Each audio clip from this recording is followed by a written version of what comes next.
kagabi. Dito kami ngayon sa Mauban, Real. Hindi. Ano to? Parte na pala ng Mauban, hindi na siya Real. Hindi ko alam itong Mauban o barangay ito. Kasi parang pinakalungsod yata dito, Real Quezon. Hindi ko alam kung sakop siya ng Real. So, nandito kami ngayon. Makikita niyo marami. Nakapit kami. Kasi na fishing kami kanina. Hindi namin alam na napakalakas pala na napakalakas na alon. So sinubukan ko lang din mag-fishing kanina. Wala talaga kaming nahuli kahit isa.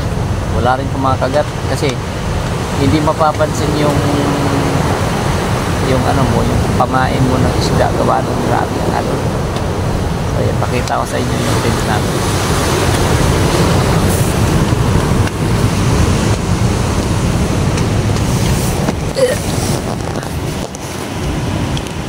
Ito guys, so patunay na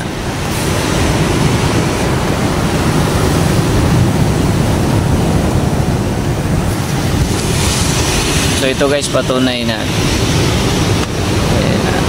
ito yung anak namin. Ayan yung tent namin, no? Ito yung patunay na nandito kami sa yung asawa ko, eh. Hindi kami makatulog kasi andito yung labas, oh.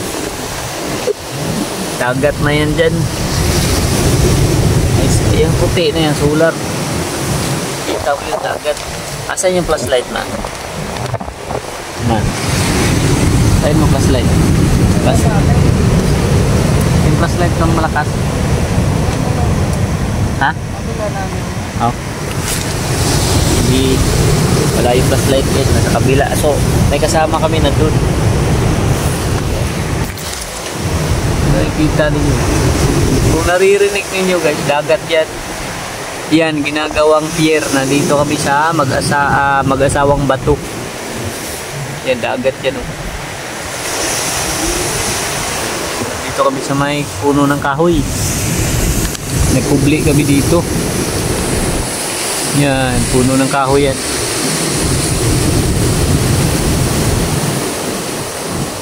Bakit parang malabo?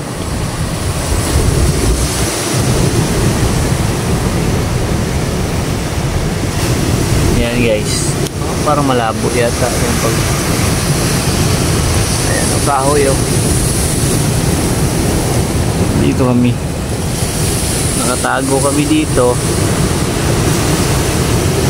Parang hindi makapag-focus tong agad na ito. Ayan, yung ginagawang pier sa mag-asawang bato, andun yung kasama namin. Ito nga aming higaan. Hindi namin alam bakit ganito na pa. Sabihin ko nga, lalabasin ko nga kung ano nangyari.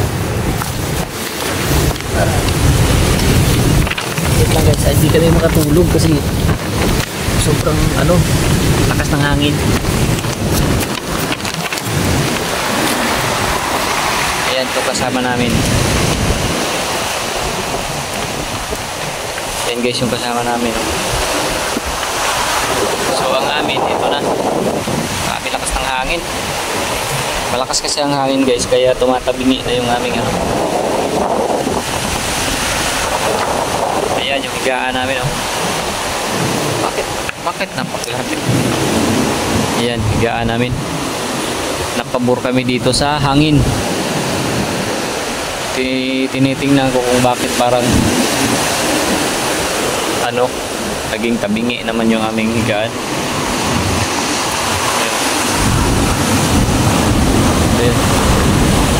Kami lang dito nagka-camping, wala nang iba. Dagat, oh. Wala, hindi nyo makikita yung dagat kasi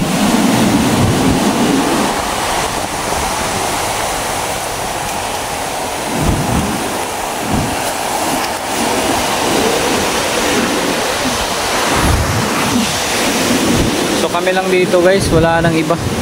Kami lang. So hindi nyo makikita yung dagat kasi madilim. Wala pong halos mga tao rito, may mga nagtatrabaho dyan. Ito nyo, wala na nga eh. So ang oras ngayon ay mag-alas 12 ng gabi. Pinag-aalala ko kasi may pasok pa bukas. Wala na, mahirapan na rin kami itong pag-uwi kung uwi kami. Update na lang guys, update.